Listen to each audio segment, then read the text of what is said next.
Good morning and welcome back to another episode of SoFlo Morning News. I am your host, Atticus Ramirez, along with Albert Martinez. Today is Friday, November the 15th, and for our first segment, it is on to the sideshow. All right, everybody, welcome back to the next segment of the SoFlo Sideshow. Brought to you by me, Harry Rose, and yours truly, Albert Martinez. That's right, Albie. Fun fact of the day: Muhammad is actually the most popular name in the world. So that means the 7.3 billion people living on this planet Earth, most of their names are actually Muhammad. So that's crazy. Here is a Muhammad Ali. If you don't recognize this picture, this is Muhammad. That one. All right. What are we learning about today, Haley? Today, Albie, we will be learning about human psychology. That is right, humans. What is human psychology? Human psychology, Albie, is a scientific study of the mind and behavior. So this includes many subfields like human development, sports, health, clinical, social behavior, and cognitive processes. So the human psychology the origins can be traced back to Greece in 400 to 500 BC. That means before the Lord. Next. All right. On a side note, what are Isaac Newton's 3 laws of motion? Isaac Newton's 3 laws of motion will be relevant, and you will see why, because this is a SoFlo sideshow. These are the 3 laws of motion. Law number 1, a body at rest will remain at rest, and a body in motion will remain in motion unless acted upon by an external force. Yes. Law number 2, the force acting on an object is equal to the mass of that object times its acceleration, or many of high schoolers know the equation force equals mass times acceleration. And law number 3, for every action there is an opposite and equal reaction. Okay. Boop. Back to human psychology. Switch What it is human behavior? So, the 3 laws of human behavior. Here's why they relate to the Isaac Newton's 3 laws of motions. So, law number 1. Behavior tends to follow the status quo unless it is acted upon by a decrease in friction or an increase in fuel. We'll get into it later. Law number 2, behavior is a function of the person and their behavior. Or, like the force equals mass times acceleration equation, behavior equals force times person or environment, yes. Law number 3, for every decision made, there are trade-offs and the potential for unintended consequences. Interesting. All right, into the laws. First law. First law. So the human behavior follows the status quo. So imagine you decide to start riding a bike to work, but nothing really forces you to ride this bike, so the next day you take your car. Now, unless your car was broken down, maybe stolen, then you would have to take the bike or a bus. So that would be the force acting upon what you decide to choose. Next, the bias is directly analogous to the inertia described in Newton's law. So like I mentioned before, unless there was a force making you decide something, then your behavior would change. So force is necessary for change in any type of decision that you make. All right, I know that was a lot. Yes. Now on to the second law. Law number 2. Okay, behavior is a combination of a person, which are their intentions, their beliefs, their knowledge, motivation, personality, and so on, and their environment, including everything like architecture choice, smells, friends, and foes surrounding them. So their environment or their personality.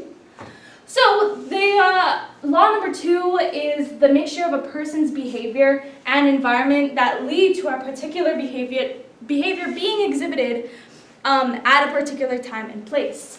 So, like I said before about the bike, unless you have a specific force acting upon this behavior or a decision that you have decided to make, then and only then will you decide to do something else or go along with that behavior. That was a lot too. That was a lot too. We got one more. One more law. Law One more number law. 3. Law number 3. There are pros and cons to every decision we make. So there are pluses and there are not pluses. So often losses in one area and gains are made in another. So this means that when you make a decision, there are sometimes good things that happen and sometimes bad things that happen, which is very common. So sometimes something unanticipated may happen as a result of the behavior. So if you act out on anything specific that you can think in your mind, then there will be an unanticipated consequence, whether good or bad, that comes out of this decision.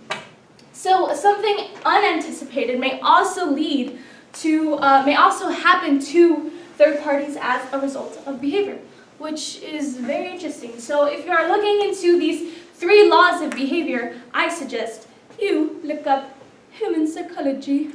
And that is it for today, owls. We will see you all in the classrooms. Hoot hoot! Bye.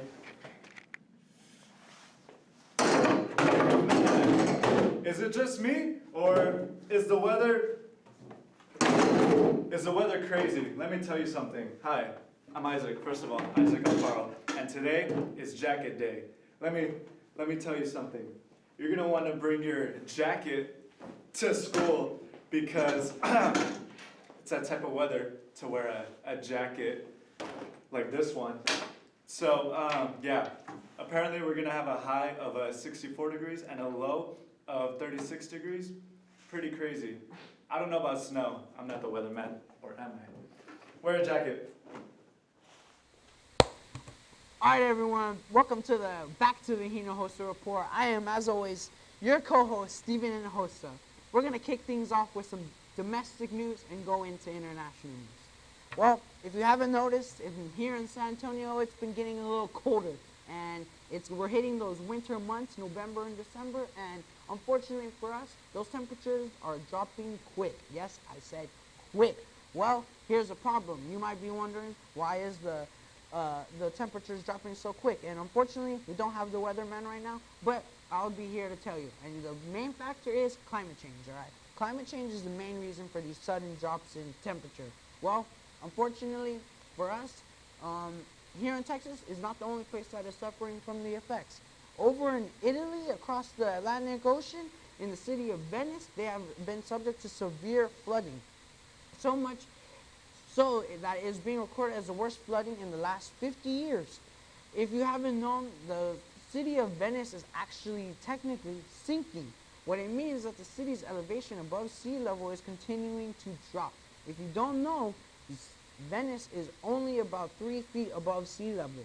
This means any change in the sea level or any rise in the sea level will be detrimental to Venice. That means that the height of an average of about all the desks in our school, that height of that much amount of water, that means we'll put the city of Venice underwater. So, with that said, it also doesn't help that the ice caps are melting and the oceans are rising. The flooding, unfortunately for Venice, is normal around the winter time, when the strong winds funnel water in from the North Adriatic Sea. However, this flood was only 2 inches below the worst ever flood recorded in 1966. The flooding in Venice and the changes in temperature here in Texas are only 2 instances of the effects that climate change has had on everyone around the globe. And it's obviously apparent that the effects are everywhere and everyone is being affected. There is not one person who has not suffered from the effects of climate change. With that said, I pass the question on you guys. What will you do to ensure the effects of climate change is not to reduce the effects of climate change? And I want to encourage everyone to do your own research on how you can do things that are big and small so that my future along with your future is ensured and that we know what's going to happen with our future and that we continue to live on this earth that we have. That's all from me. Hola, buenos días a todos. Hoy volveremos con las noticias en español y comenzaremos con las protestas de Chile. Las protestas de Chile comenzaron en el 2019 después de que las tarifas de los metros aumentaron en la capital de Chile, Santiago. Millones de gente fueron a la calle para evadir el incremento de tarifas. Las protestas también fueron en contra del presidente, Sebastián Piñera, demandando su salida del gobierno. Ahorita, estas protestas han traído la muerte de muchos y varios más han quedado heridos. Por ahorita, eso ha sido todo. Continuaremos con el pronóstico del tiempo. And now it is time for announcements. Thanksgiving feast. On November 21st, we will be hosting our 7th annual Thanksgiving dinner. Plates will be pre-sold from $5 starting next week, and there's also limited seating, so buy your tickets starting next week. Turkey Trot. Also on November 21st and 22nd, scholars from grades 6 through 9th will compete in the annual Turkey Trot Run. Winning female and male of each grade will win a free turkey. Yearbooks are still on sale. They're on sale for $30 until December 6th. And after December 6th, they will be sold for $40, so it's best to buy them early as you can. And the yearbook club will only take cash, and you can also buy them at the main entrance front office. And that is all the time that we have for today. I'm Atticus Ramirez. Albert Martinez. See you on the classrooms. Hoot hoot.